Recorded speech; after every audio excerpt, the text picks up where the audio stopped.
The Aerona smart controller can store and recall a default system setting scheme within its memory. Once a system has been installed and commissioned, the applied settings, including the demand schedules and Legionella protection, can be stored within the smart controller. This can be recalled if a setting is perhaps inadvertently changed, causing issues with the system. To store the current system settings after the system has been configured and commissioned, go to the Settings icon at the bottom left of the main menu screen, select Service Settings and type the 4-digit password 0000 and tap Enter. Tap Installation Controller. Scroll down to the bottom of the screen and tap Default Settings.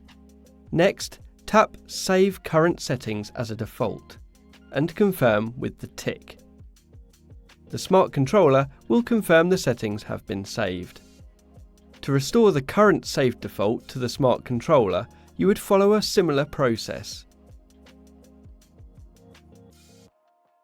In the event of an error, for example, the alarm icon will appear on screen.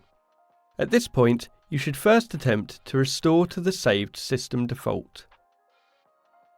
Go to the Settings icon at the bottom left of the main menu screen.